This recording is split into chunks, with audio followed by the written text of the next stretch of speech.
Bonjour à tous et à toutes et bienvenue sur Zone Franche, votre rendez-vous dominical de débat sur Canal 3.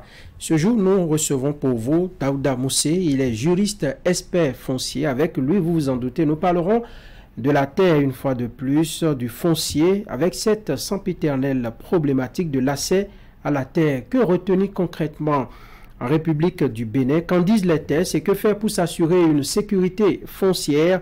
Notre invité nous permettra de comprendre ce sujet qui retient, outre la politique, l'attention de tous les Béninois. Daouda Moussé, bonjour. Bonjour, M. Franck Arnaud. Merci d'accepter notre invitation sur Zone Franche. C'est moi. Voilà. Pour conduire cette discussion d'une heure, je suis avec mon collègue William Clécan. William, bonjour. Bonjour Franck, bonjour à tous. Daouda Moussé, bonjour. Bonjour. Vous êtes spécialiste de plans d'action de réinstallation et d'études d'impact environnemental et social, diplômé de l'École nationale d'administration de l'Université d'Abomey-Calavi, et aussi enseignant, formateur de cours de droit foncier au centre de formation pour l'administration locale, et je le précise, auteur de 2 ouvrages sur le foncier. Déjà, à cette entame de l'émission, je vous fais directement cette question. Comment se porte le foncier rural au Bénin? Une fois encore, merci de m'avoir invité sur votre plateau. Et la question foncière dans notre pays continue de faire l'objet de contradictions, de conflits et de controverses. Et c'est tout à fait normal que nous constatons ce genre de choses. Seulement, rassurez-vous, le Bénin n'a pas le monopole de ces mots. Il serait prétentieux de penser que le code foncier domanial béninois en lui seul suffit pour cerner les mots, les contours dont nous venons d'évoquer. Pour ma part, le problème du foncier au Bénin, en Afrique d'ailleurs, est plus complexe que ça. La problématique du foncier a une dynamique internationale d'échelle planétaire liée aux problèmes écologiques, aux problèmes de transhumance et notamment aux problèmes d'accaparement des terres. Cependant, vous allez constater que toujours à la recherche de solutions, ces dernières 5 années, le gouvernement en place a dû prendre des mesures qu'il faut saluer ici à travers toutes les innovations, à travers les décrets, à travers des tests, à travers la volonté politique qu'a le chef de l'État, que je voudrais saluer ici pour sa témérité, sa volonté à épousseter le domaine du foncier au Bénin. C'est épousseté, vraiment, il n'y a plus rien à dire, tout est clean. Lorsque il reste à faire, ça voudrait dire que quelque chose est fait. Et seuls ceux Ce n'est pas ce que le dicton dit habituellement. Hein? Non, lorsqu'il reste à faire, ça voudrait dire que quelque chose a fait. Et c'est parce que le dicton a évolué dans le temps. Absolument. Et c'est parce que il faut reconnaître que seuls ceux qui ne font rien ne se trompent. Donc, la poussière, il y a quand même des choses, parce que nous évoluons, le foncier évolue dans le temps et dans l'espace. Les vérités d'aujourd'hui seront considérées comme les mensonges de demain et vice-versa. Et c'est pourquoi on ne doit pas s'arrêter à ces nuits. Il faut parfaire ce qu'on a commencé. Alors, j'ai envie de vous poser cette question. À qui appartient finalement la terre? Aux citoyens béninois ou à l'État? Vous savez, nous sommes une société en transition entre 2 civilisations. Celle de l'Occident, que je ne voudrais pas évoquer ici, qui, pour ma part, ne fait pas l'objet du débat, et notre civilisation historique. Nous avons un passé. Et vous savez que nous avons une réalité socio-anthropologique. Nous avons une famille, nous avons des collectivités, nous avons des communautés qui ont existé bien avant l'État.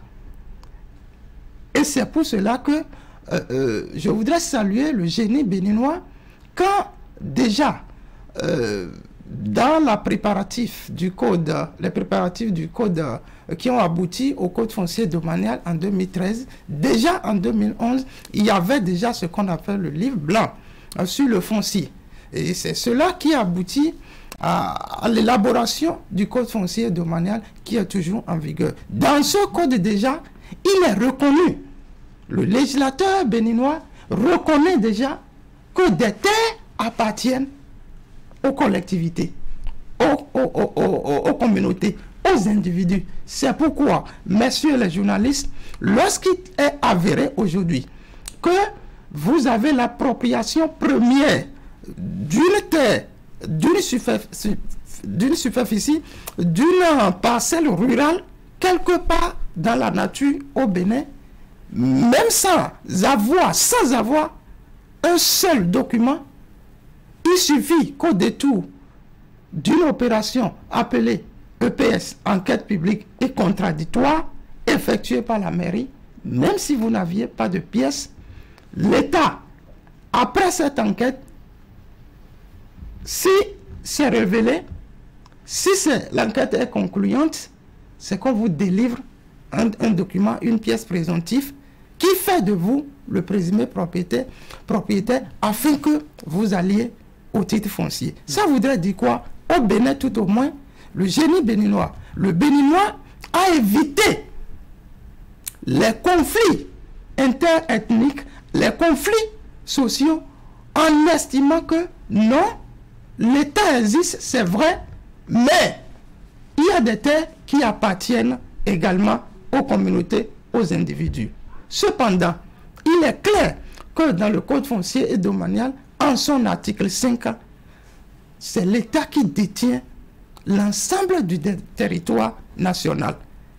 Il a sa protection, il a sa mise en valeur et il accepte qu'au détour d'un titre foncier, il vous reconnaît comme le propriétaire définitif de telle ou de telle parcelle. Donc, pour me résumer, c'est qu'il y a des terres qui appartiennent bien évidemment aux individus, aux collectivités, aux communautés.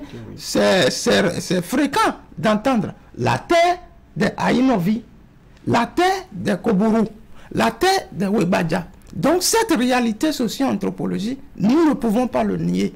Et c'est pourquoi, même dans le code, même dans la loi, l'État a, comme je l'ai dit tout à l'heure, a accepté que des terres reviennent aux individus. Il y a donc des terres, des domaines qui appartiennent à l'État, et il y a des terres, des terrains, des parcelles qui appartiennent aux individus comme vous et moi. Est-ce que si l'ensemble des terres appartiennent à l'État finalement et que vous nuancez de la sorte, n'y a-t-il pas un léger paradoxe? N'y a-t-il pas une petite contradiction qui nourrit l'ensemble des problèmes que nous constatons relativement au foncier? Non, quand l'État dit, quand la loi dit l'État est le garant du territoire national, ça voudrait dire que qui se porte garant? Lorsque vous avez un titre foncier aujourd'hui, ce titre foncier vous est sur une parcelle, cette parcelle vous est collée à perpétuelle destination. Ça veut dire que l'État reconnaît, vous garantit déjà que cette propriété est bien entendu votre propriété et que personne ne pourra venir vous l'en débarrasser. C'est en ce sens qu'on dit que l'État est le garant du territoire. L'État est le garant du territoire parce que lorsqu'il y a une place publique et qu'on vous dit ce n'est pas propice pour certaines activités, vous ne devez pas aller vous y installer. Donc, l'État est le garant parce que lorsque vous allez en justice et qu'il est révélé que la parcelle de Jean n'est pas en réalité sa parcelle et que vous êtes le propriétaire légitime, l'État vous donne les droits appropriés à ça. L'État est garant du territoire national parce que vous savez, nous avons les limitrophes de part et d'autre. Qu'est-ce qu'il faut faire pour protéger nos limitrophes? Est-ce que c'est aux individus de protéger les limites, les limitrophes? Non, c'est à l'État.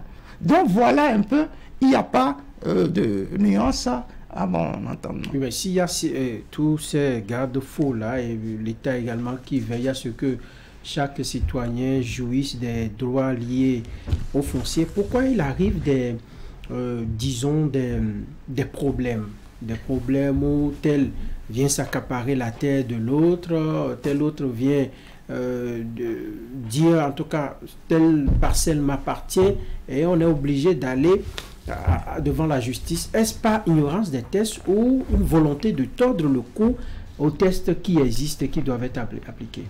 Oui, il faut nuancer. Le problème de la terre ou de l'accès à la terre ne date pas de 2016. Nous avons hérité de notre espace, de notre pays, depuis 1960, en griffe. Et le problème de l'accès à la terre est lié à l'insuffisance des tests qui devaient régir le foncier ou à leur caducité. Le problème de... Vous voulez dire que ces tests n'ont pas été actualisés, c'est ça? Absolument, jusqu'à un moment donné. Le problème de... Pendant ce temps, des réalités nouvelles sont là. Le problème de l'accès à la terre en République du Bénin est lié au fait que depuis 1960 jusqu'en 2020 par là, messieurs les journalistes, il n'y a aucun président de la République. Tous les présidents que vous avez connus jusqu'en 2016, tous les ministres, tous les DG, tous les acteurs du foncier, depuis 1960, n'ont pas pu dire aux populations, vous ne devrez pas vous installer dans des zones humides. Vous ne devrez pas lotir. Il n'y a pas de gouvernement qui puisse dire que ici, c'est une zone humide. Vous ne devez pas lotir la zone humide et installer les populations. Qu'est-ce que vous appelez zone humide? Les marécages? Absolument. Les bas-fonds? Les bas-fonds, merci. Et pour ça, ça crève l'œil. Nous pensons que le blanc est con. Si ça ne tenait qu'au blanc, le Cotonou se limite à quelques encablures de Vive, Kadiengo et autres. Parce qu'il a vu juste que le reste du territoire de Cotonou, ce n'est que des zones humides. Et qu'il ne faut pas aller lotir.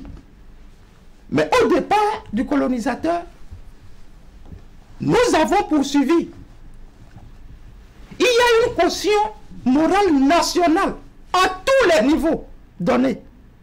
Si bien que on va chasser le lit, la maison de l'eau, personne, lorsque vous barrez la voie à l'eau, elle vous contourne et elle vient vous dégager où elle ne devait pas venir. Donc, que ce soit à Cotonou, que ce soit un peu partout ailleurs, des zones humides ont été loties. Lorsque vous procédez au lotissement dans des zones impropres à l'habitation, en retour, vous voulez que l'État puisse faire passer des fibres optiques et atteindre votre maison.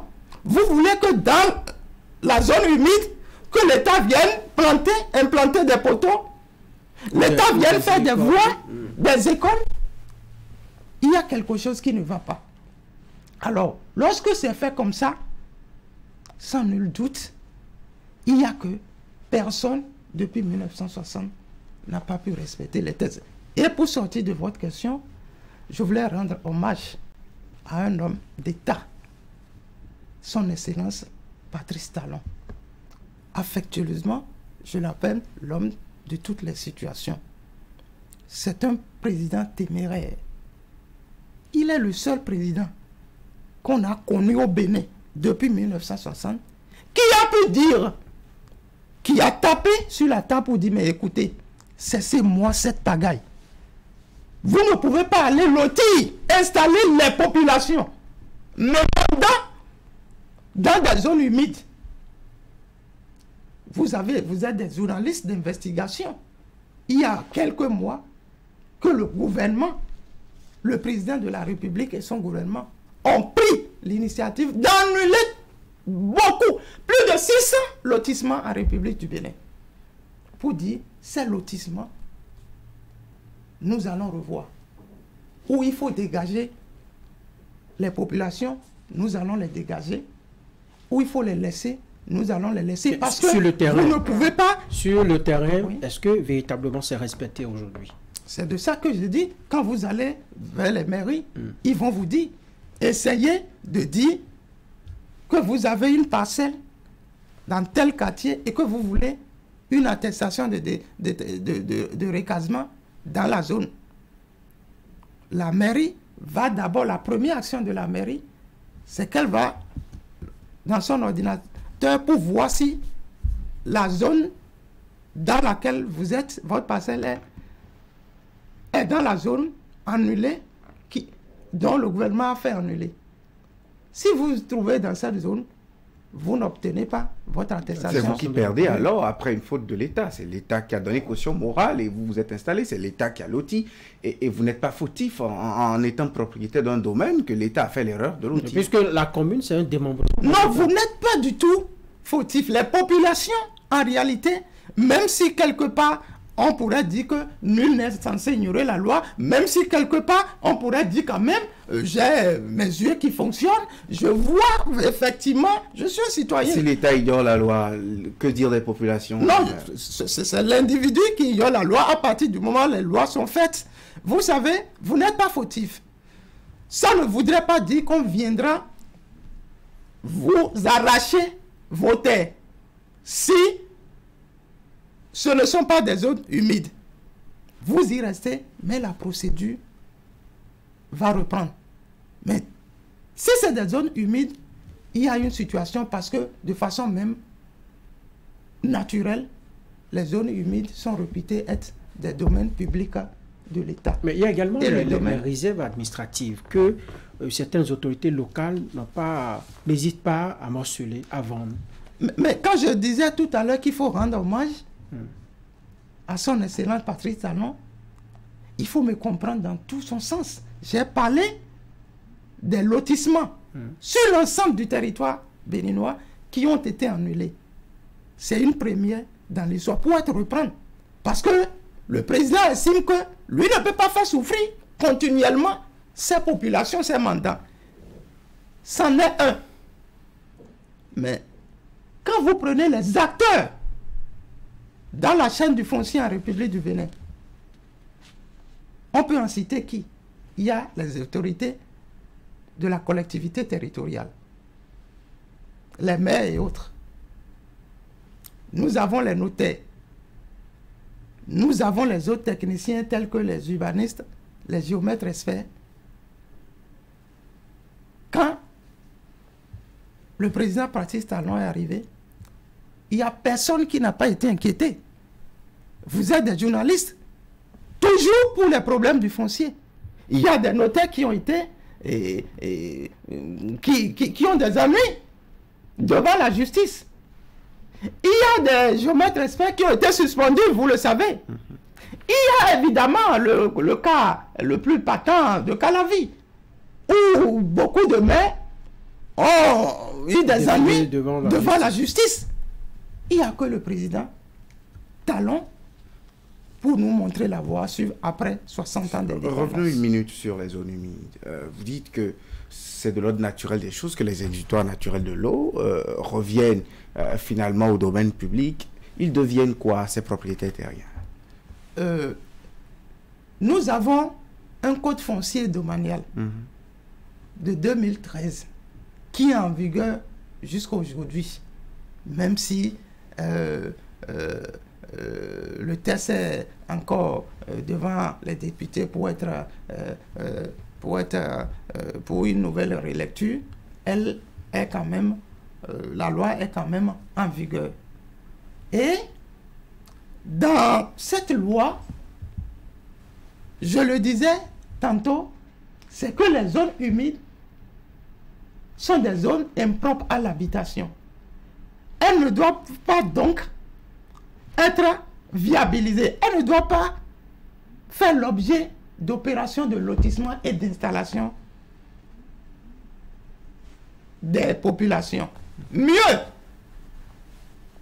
avant 2013, la loi de 2013, les tests qui ont encadré le foncier au Dahomey, nous avons la loi de 1960, nous avons la loi de 1965. Déjà au niveau de cette loi-là, c'est déjà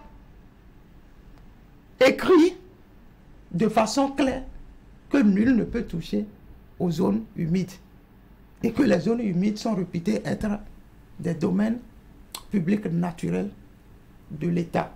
Et le domaine public par excellence est inaliénable. Ça veut dire qu'on ne la vend pas, on ne morcelle pas pour vendre, imprescriptible. Et par rapport à ça, lorsque vous allez toucher à un bien public qu'on ne doit pas toucher, qu'est-ce qu'on fait, monsieur le journaliste? On dégage les gens. Et vous perdez tout droit de propriété. Non, mais quand même, c'est la moindre des choses. D'accord. Donc tout Cotonou sera dégagé finalement? Non, pas tout Cotonou, parce que il n'y a que des techniciens pour nous dire qu'à la date d'aujourd'hui, telle zone est une zone humide. Et la zone humide, comme je l'ai dit, si dans le temps, le gouvernement estime que ici, là, il faut construire un barrage. On fait comment? Alors que les populations se sont installées dans une zone humide qui n'est pas la leur. On dégage. On dégage. On va parler des textes qui encadrent aujourd'hui la terre au Bénin. Aujourd'hui, pour accéder à un lopin de terre, ici, comme on aime bien à le faire chez nous, comment faut-il procéder? Pour accéder, il y a deux modes d'accès à la terre en République du Bénin et en vertu des dispositions du Code foncier et domanial. Le premier mode, il y a ce qu'on appelle les transferts de propriété. Qu'est-ce que ça regroupe? Ça regroupe l'achat des parcelles, la vente des parcelles, les donations, les partages, l'héritage, la succession, l'incorporation, le testament et tout. Ça, on les classe dans ce qu'on appelle les transferts de propriété. Et le deuxième mode, on les appelle les exploitations de droits.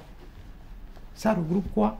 Les droits d'usage délégué, les baux amphithéotiques, les amodiations, etc. Voilà un peu comment on a fait. C'est-à-dire, soit on va monnayer un peu pour les téléspectateurs. Soit vous achetez. C'est ça les transferts de propriété. Je vous transfère ce document, ça veut dire ça quitte A pour B. Soit je vous donne une parcelle, ça voudrait dire toujours ça quitte A pour B. Maintenant, lorsqu'on parle des exploitations de droit, et on parle du droit d'usage délégué, je suis le présumé propriétaire de 50 hectares dans un village. Vous êtes venu, soit vous êtes dans le village aussi avec moi, soit vous avez quitté quand même quelque part à côté, c'est-à-dire dans un autre village. Vous êtes venu, vous n'avez pas de terre. Vous voulez faire du champ. Vous estimez que je peux vous emprunter, ne serait-ce que pour le champ, pour les travaux champêtres. Donc, je vous emprunte par exemple. Je veux installer une usine, je viens dans une localité, par exemple, je vous emprunte ce lopin de terre avec un contrat bien déterminé. Et dès que peut-être à chaque récolte, lorsque je reste dans le cadre des travaux champêtres, à chaque récolte, vous me versez peut-être 5 sacs, 2 sacs, 10 sacs de vos vivres.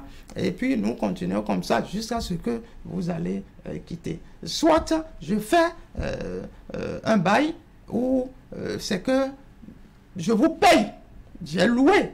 C'est une location à long terme. J'ai loué à des centaines, peut-être de mille, et pendant peut-être 20 ans, 50 ans. Et à l'expiration des 20 ans, la parcelle me revient toujours. Alors, un cas pratique. Dans une zone de la partie septentrionale, voilà les parents le père d'une famille qui a fait tout ce que vous avez dit là, concédé sa parcelle ou son domaine à des gens qui se sont installés dans la localité nouvellement. Mais cela a duré dans le temps. Sans papier, avant, vous savez, il n'y avait pas... C'est peut-être de façon verbale que le contrat a été arrêté et tout ça. Mais des années après, les enfants débarquent et disent, mais écoutez, c'était la parcelle de notre papa. Voilà des gens qui ont fait toute leur vie là. Ils ont cultivé la terre pendant 30 ans, 40 ans. Dans ce cas précis, qu'en dit la loi? Je vous prends d'abord au mot, quand vous parlez du contrat verbal, pour vous dire, en matière foncière, et dans tous les domaines d'ailleurs, le contrat, même s'il est verbal, tant que c'est prouvé qu'il y a un contrat, il a toute sa valeur. Force de loi. Ça sa force de loi. Et donc, si c'est légion, ce que vous évoquez, c'est légion et c'est inquiétant dans beaucoup de villages d'ailleurs, où par des méthodes frauduleuses, par des méthodes dolosives, des gens à qui on a emprunté, des parents ont emprunté des parcelles, et lorsqu'on constate que l'emprunteur est décédé et qu'il n'y avait pratiquement personne en son temps, écoute, on se dit, toutes les fois, la loi a donné force aux juridictions, aux juges, de faire des enquêtes extrajudiciaires à travers les témoignages, à travers d'autres enquêtes pour constater celui qui est en train, le fautif. Et donc, si les investigations judiciaires arrivaient à prouver que effectivement celui dont vous parliez était le présumé propriétaire légitime, malgré le nombre d'années que l'autre a eu à faire, puisque c'est prouvé que c'est à lui, il sera dépossédé. En cas de manque de preuve, parce que ça aussi c'est légion, qu'on n'ait aucun document, qu'on n'ait pas forcément les moyens de prouver la propriété.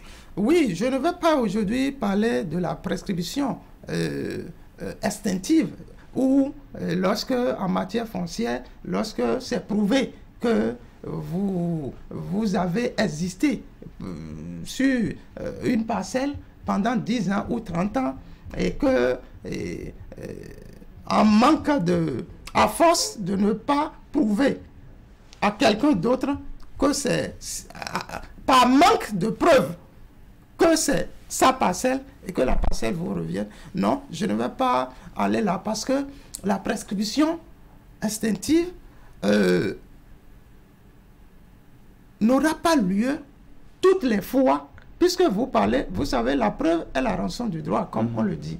Lorsqu'il n'y a pas de preuve, la situation devient inquiétante, parce que devant les preuves, le contentieux sera rapidement vidé.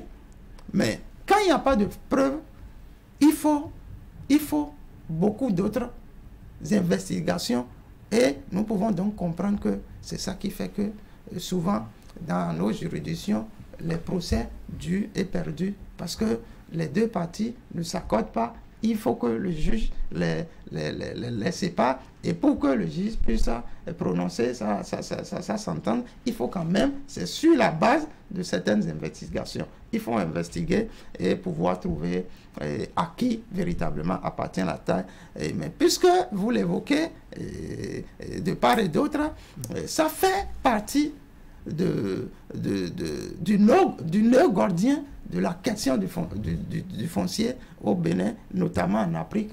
Et le manque de preuves, le manque de documents pour prouver que telle parcelle, parce que c'est des litiges de 20 ans, de 30 ans, de 50 ans, que des gens apportent devant, peut-être même qu'il n'y avait pas de base juridique pour pouvoir se prononcer. Donc on a ce problème de test, on a ce problème de capitalisation, on a ce problème d'archivage qui fait que des fois c'est plus compliqué aux juges de se prononcer. Et avec la Cour des infractions foncières qui a été créée, est-ce que ce problème, cette difficulté dans l'éclairage de ces dossiers qui durent depuis plusieurs années, est-ce que ce n'est pas conjugué au passé, ce n'est pas réglé une fois pour toutes?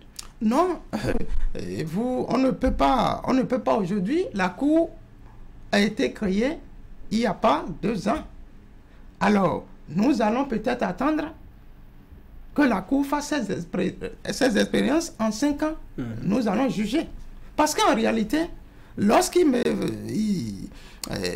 m'avait invité pour se prononcer par rapport à cette création de la Cour, que j'ai opiné. Et pour moi, je me suis posé la question à la fin, est-ce que nous avons un problème d'organes, de manque d'organes, ou bien nous avons un problème de célérité dans le traitement des dossiers? Est-ce que nous avons un problème du nombre de juges devant siéger pour traiter, puisque pour pouvoir traiter des questions foncières, il faut être soi-même formé en tant que juge du foncier. Est-ce que nous avons un problème de célérité? Parce que pour moi, c'est beaucoup plus un problème de célérité dans le traitement des affaires foncières. C'est beaucoup plus un problème de manque de personnel judiciaire. C'est beaucoup plus un problème de manque un peu de compétences, sauf que, parce que il y a 10 ans, 20 ans passés, combien de juges étaient formés pour juger, pour traiter des questions foncières? Il y avait aussi que tout était mélangé, non? Il y avait les autres types d'infractions. Merci, par exemple, voilà, il y avait que dans les juridictions, il y avait que, c'est vrai que nous avons des degrés. Il y a le tribunal qui jugeait, et lorsque vous n'êtes pas satisfait, vous venez à la cour d'appel. Lorsque vous n'êtes pas toujours satisfait, vous allez à la cour de cassation. Mais sauf que tout cela alourdissait le traitement des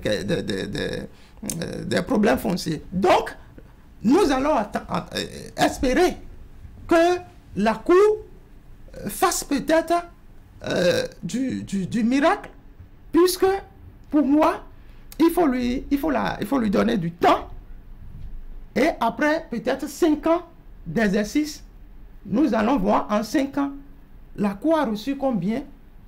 La Cour spéciale des affaires foncières a reçu combien de dossiers? Et combien ont été traités? Merci. Alors, sur la question des tests, avec l'arsenal juridique que nous avons aujourd'hui, est-ce que l'accès à la terre au Bénin se fait dans une atmosphère sécurisée? Tous les tests que nous avons aujourd'hui à l'heure où nous parlons. Vous me posez peut-être une question un peu embarrassante. Pourquoi? Oui, parce que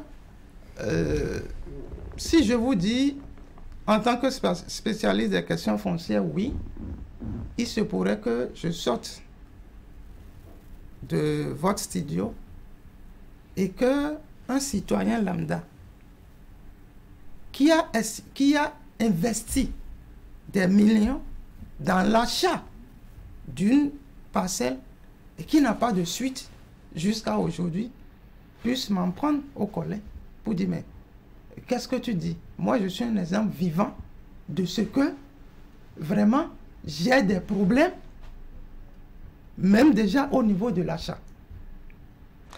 Je peux sortir de votre studio ici pour que des citoyens me disent, mais expert, dites un jour la vérité. Je n'ai pas de problème de papier. J'ai introduit ma demande de titre foncier dans l'administration foncière. On ne m'a jamais appelé pour me dire que mon dossier a des problèmes. Sauf que depuis 2 ans, j'espère toujours mon titre foncier. Le titre foncier ne sort pas. Alors, vous voyez que nous n'allons pas partager le même langage ici, devant vous. Mais vous donnez-nous votre opinion. Et oui, c'est pourquoi je suis en train d'abord de faire la part des choses pour dire, je vous ai dit à l'entame que quand il reste à faire, c'est que quelque chose a été fait. Qu'est-ce qui est fait ces dernières 5 années? Nous sommes passés de la méthode la plus rudimentaire de la production du titre foncier à la méthode la plus excellente dans la sous-région. Je peux vous dire, lorsque vous prenez l'Afrique de l'Ouest, le Bénin fait partie des pays, des rares pays. Sur quelle base vous dites ça? Si on doit introduire un dossier qui est censé faire par exemple 6 mois ou 3 mois pour qu'on ait le titre foncier et que ça dure 2-3 ans, en quoi est-ce que vous trouvez que nous avons une méthode excellemment modernisée, tout ce que vous... Oui, souffrez que nous ne partagions pas avec ceux qui vivent ce cas la même position. Parce qu'au moment où quelqu'un est en train de se plaindre comme ça, l'autre va dire, mais écoute, comment est-ce que tu as pu t'arranger? Parce que moi, j'ai introduit mon titre foncier et en 4 mois, je l'ai eu conformément au test. Ça voudrait dire quoi? Vous aurez toujours des versions partagées. Vous n'auriez pas le même langage. Et effectivement, faites de micro-trottoirs, vous allez constater que des gens vont vous dire, mais non, moi j'ai introduit mon titre foncier, je l'ai eu. L'espère que vous êtes un tout petit peu neutre. Vous êtes au milieu des deux camps. Voilà. Mais avec les informations que vous avez, avec, disons, le travail que vous faites, vous êtes au contact de toutes ces informations-là. Est-ce qu'aujourd'hui, c'est vraiment une procédure accélérée au Bénin? Je confirme, je viens de le répéter, qu'en matière de traitement, en matière foncière, en matière d'innovation dans la sous-région, le Bénin fait partie des pays les plus excellents. Parce que, ce n'est pas dans beaucoup de pays que vous allez voir que le titre foncier a été dématérialisé. Monsieur le journaliste, messieurs les journalistes, pour pouvoir payer, ne serait-ce que votre TVM aujourd'hui, vous savez que vous restez à la maison. Il n'y a plus de contact avec qui que ce soit pour qu'on parle de corruption ou bien de manque de temps ou bien de fil. À la date d'aujourd'hui, c'est comme ça que pour faire la demande du titre foncier,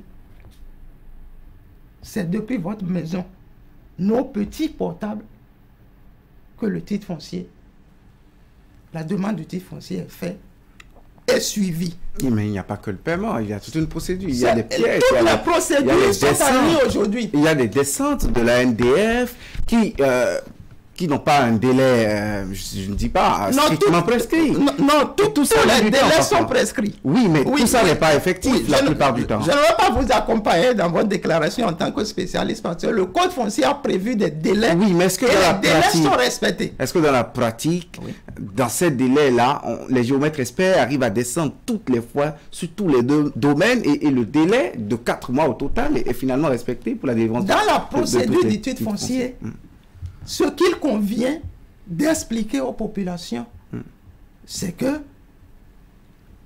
ce n'est pas que l'ANDF qui est un acteur du début jusqu'à la fin. Encore moins les géomètres. Dans cette procédure d'élaboration, il y a vous, en tant que demandeur, qui êtes acteur. Et lorsqu'on vous programme, messieurs les journalistes, on vous dit, jeudi à 15 h, vous qui demandez le titre foncier, il faut que vous soyez là. Et quand on va commencer à vous appeler, votre numéro ne marche pas. Peut-être vous êtes déjà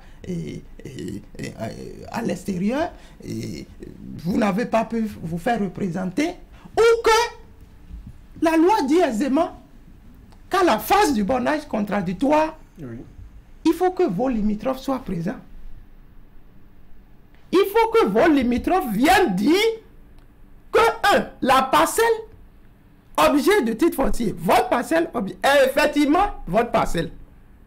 Ça fait un. Il faut qu'ils viennent dire ça limitrophe. Encore que généralement, on ne se connaît pas. Voilà. Il a pris sa parcelle peut-être en 2020. Moi, je l'ai pris la mienne en 2022. On ne s'est jamais vu.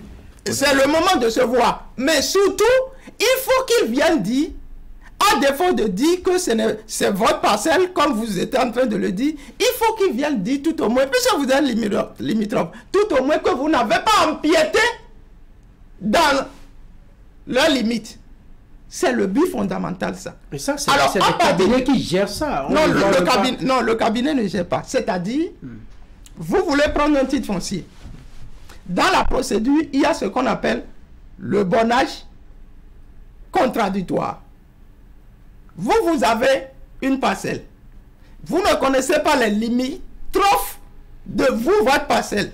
Et vous estimez que c'est le cabinet un prestataire externe qui va connaître les limitrophes. Non, ce n'est pas possible. C'est vous qui devez connaître vos limitrophes. Cependant, il est clair que si c'est dans la brousse, comme vous le disiez tout à l'heure, chacun a acheté, il n'y a pas de construction, vous ne vous connaissez pas, mais le jour-là, vous serez amené à ce qu'ils viennent confirmer que votre limite, votre parcelle, effectivement, se limite ici. Et que vous n'avez pas empiété, puisque vous êtes en train de confirmer, de vouloir prendre un titre foncier, alors même que le titre foncier est inattaquable. Ça voudrait dire quoi? Si ils ne sont pas là pour certifier que non, vous n'êtes pas entré dans leurs limites, il y a un problème. Dans cette procédure, mais si les limitrophes ne sont pas retrouvés, ça empiète, monsieur le journaliste, sur le nombre de jours. Il faut les relancer à nouveau. Il arrive des fois que même à la deuxième convocation, qu'on ne trouve pas toujours tous les limitrophes.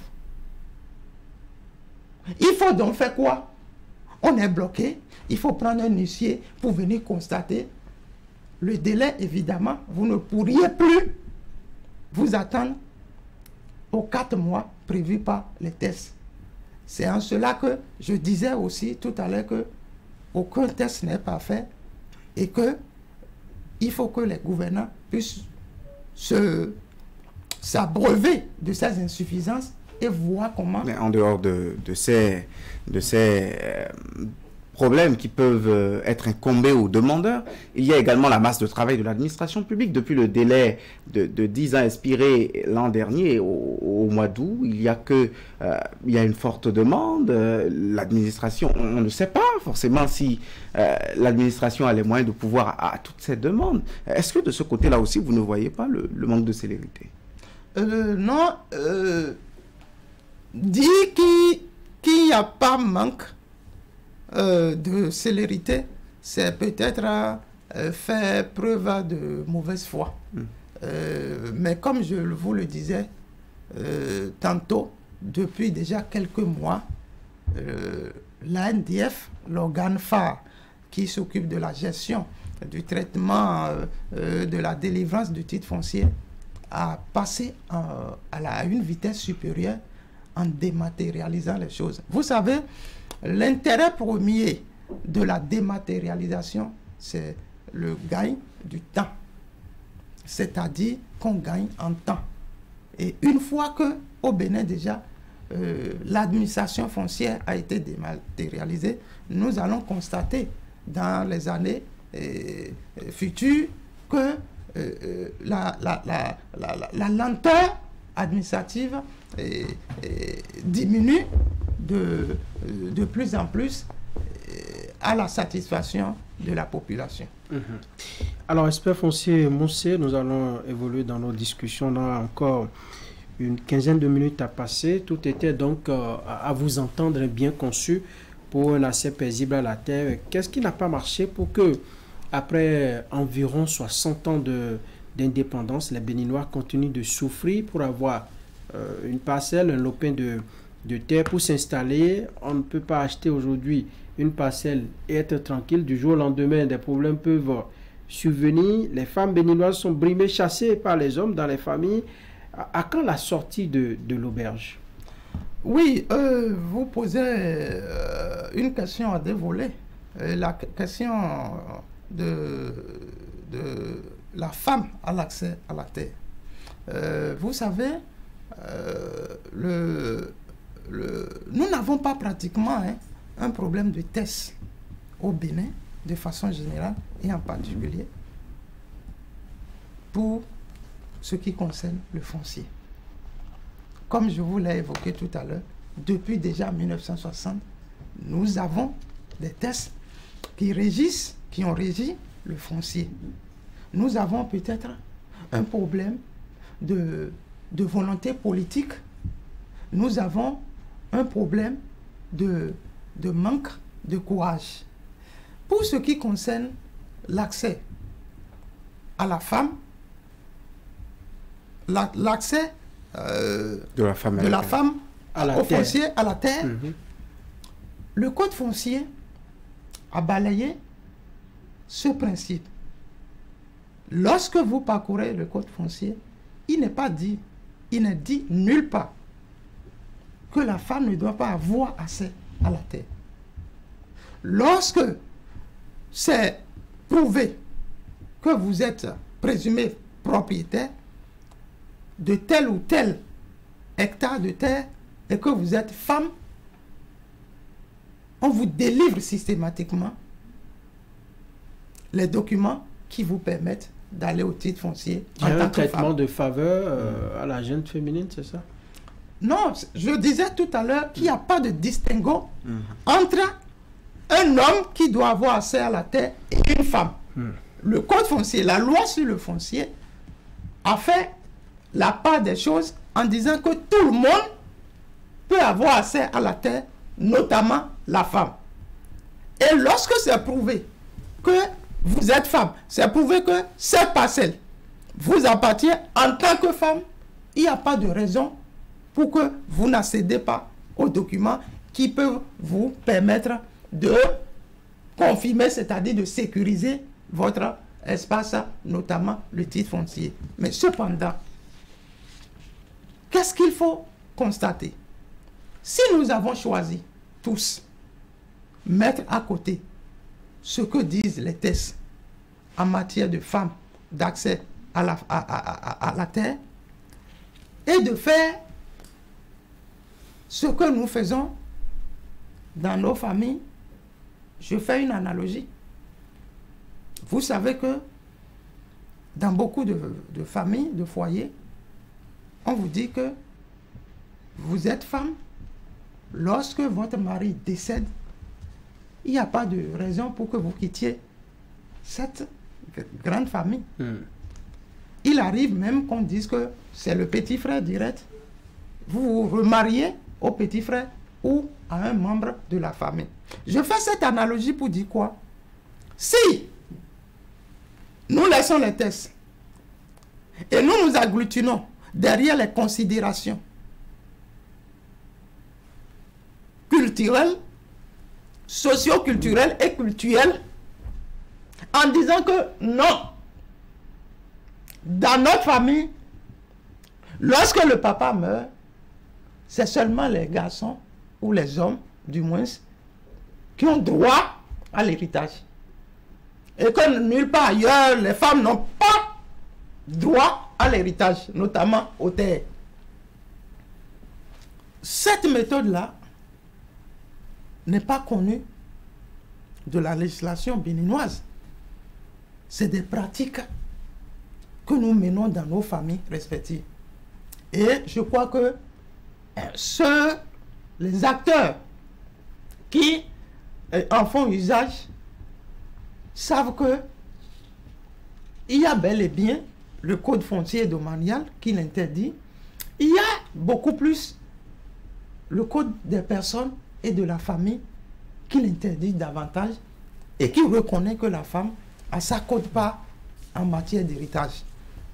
Donc, lorsque ça se passe comme ça, il faut que ces acteurs sachent que ils sont en conflit avec la loi, et quand on piétine la loi, on a la rigueur de la loi. Dans votre casquette de spécialiste de plan d'action de réinstallation de personnes expropriées ou touchées par des catastrophes, avec les mots qui minent aujourd'hui ces différentes situations d'expropriation, soit pour cause d'utilité publique ou autre personne, quelle est déjà la thérapie que vous proposez? Si vous avez une expertise à proposer aujourd'hui, que diriez-vous? Je vais commencer d'abord par inviter les gouvernants. Monsieur le Président de la République, je savais que vous avez beaucoup d'autres chats à fouetter, mais je m'adresse à vous parce qu'il n'y a que vous à qui je peux m'adresser. Il faut commencer par vulgariser les tests qui régissent le foncier. Les différents tests qui régissent le foncier en République du Bénin, il faut commencer par les vulgariser, du moins dans toutes les langues. Vous ne pouviez pas produire un code foncier, le mettre à la disposition d'une population dont 80% sont analphabètes et 20% peuvent lire ces tests. Ça ne va pas marcher. Il faut vulgariser tous les tests en matière foncière dans les langues. C'est vrai, on va vous dire que nul ne peut ignorer la loi et qu'à partir du moment où une loi a fait objet d'insertion au journal officiel, qu'elle devient opposable aux populations. Nous sommes d'accord. Mais quelle population? Une population analphabète. Mon expertise, Monsieur le Président, si j'ai quelque chose à apporter, c'est d'aller vers la vulgarisation des tests en toutes langues locales. Il faut le faire. Il faut budgétiser. Il faut que les collectivités territoriales puissent aller à la budgétisation des outils d'urbanisme et d'aménagement du territoire. Vous entendez schéma d'aménagement, vous entendez plan d'occupation du sol, vous entendez ci ou ça. Actuellement, ce n'est pas budgétisé. Ce sont des outils, mais beaucoup plus. On a toujours attendu les partenaires techniques et financiers parce que c'est des outils qui consomment beaucoup. Et lorsque les communes ne sont pas financièrement debout, ils vont attendre toujours l'aide des partenaires. Et pendant ce temps, les populations vont s'installer où elles ne doivent pas s'installer. Parce que ce sont des outils qui nous permettent de contrôler nos espaces dans chaque commune. Ce sont des outils qui nous permettent de dire telle portion est réservée à l'habitation, l'autre portion est réservée à l'industrie et la dernière est réservée à l'agriculture. Lorsque ces outils ne sont pas au rendez-vous, eh bien, nous constatons ce que nous sommes en train de traîner depuis des années. Donc, il faut budgétiser. Lorsque vous n'attendez pas les partenaires, et quand je parle de budgétiser, il faut forcément que l'État central puisse accompagner les communes dans ce sens. Sans ça, je pense que les résultats escomptés ne seront pas au rendez-vous. Il faut sécuriser les transactions foncières. Pour ce volet, nous allons toujours remercier la NDF, et notamment son directeur. J'ai parlé aujourd'hui du titre foncier, qui est aujourd'hui le document sans lequel aucune transaction au Bénin ne peut plus être possible. Et ce titre foncier, c'est un document à haute protection juridique. Depuis 13 août 2023, il n'y a plus possibilité d'acheter une parcelle au Bénin sans le titre foncier ou sans le certificat administratif. Dans le code et dans la pratique. Dans la pratique, parce que quand nous parlons du code, c'est un des tests qui sont appelés à être appliqués par les populations. Maintenant, la loi est claire, la loi dit, depuis août, pour vendre une parcelle ou acheter, il faut avoir son titre foncier. Si l'acheteur, parce que le vendeur, par mauvaise foi, peut décider de vendre sans le titre foncier, mais si l'acheteur prenait le risque de se voir autour d'une table de boisson ou dans les murs de quelqu'un pour signer des conventions de vente ou sur des décharges pour dire que je reconnais ta voix, ça fait assez risque et péril parce que cette transaction n'a jamais lieu en vertu des dispositions de l'article 17 et 18 du Code foncier et domanial. Donc, il faut sécuriser. Il faut aller et poursuivre les contentieux qui traînent depuis 5 ans, 10 ans devant les juridictions. Ça porte atteinte grave au projet des populations. Vous imaginez, j'ai un projet de construire ma maison, ma villa. J'ai mobilisé mes fonds, mes sous. Quelques mois après, c'est un monsieur qui intente un procès contre moi. Nous allons devant la justice et 5 ans, 6 ans durant, il n'y a pas de suite. Pendant ce temps, je vide peu à peu mon économie. Au finish, même si la justice me donnait raison, j'aurais déjà vidé mon économie. Parfois même, vous n'êtes plus de ce monde. Merci. Donc, il faut épousseter, il faut dynamiser le secteur. Il faut également convoquer une assise nationale qui va regrouper tous les acteurs sans exception. Il ne s'agit pas de dire je suis expert ici, l'autre n'est pas. Tous les acteurs du foncier autour d'une table ronde et dire ce qui ne va pas, ce qui va. Il ne s'agira plus de rester dans le bureau et de prendre des actes sans la collaboration de tous les acteurs. Il faut donc une assise autour de la question foncière. Et je voudrais, une fois encore, avant de quitter cette émission, remercier une fois de plus le président, son excellent Patrick Talon. Vous convenez avec moi que depuis 1960, c'est-à-dire 60 ans durant, aucun gouvernement n'a pu nous produire ce qu'on appelle la loi sur l'urbanisme. Et c'est cette loi qui permet en réalité de procéder au lotissement, de viabiliser les espaces. Nous n'avons pas eu de loi sur l'urbanisme pendant plus de 50 ans. C'est-à-dire nous évoluons, c'est horrible. Il a fallu le président Patrick Talon pour une fois encore taper sur la table. Et aujourd'hui, cela est devenu une réalité. Le gouvernement actuel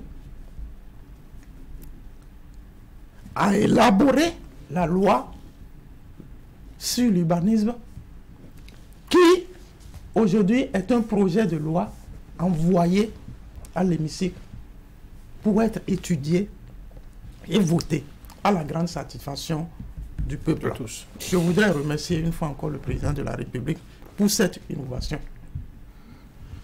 Et bien voilà, pour vous résumer, une vraie consultation ce dimanche, hein, vous avez parlé de la vulgarisation des tests, notamment du code foncier domanial, budgétiser l'élaboration des outils d'aménagement du territoire dans les administrations locales au niveau de nos communes, sécuriser les terres, épousseter les contentieux qui traînent devant les juridictions et mettre tout le monde autour de la table, les acteurs impliqués dans le foncier autour de la table pour discuter des réels problèmes. Et vous avez salué la volonté politique du chef de l'État dans le règlement des problèmes fonciers et en évoquant la loi sur l'urbanisme, un projet de loi qui est envoyé au Parlement pour examen, William.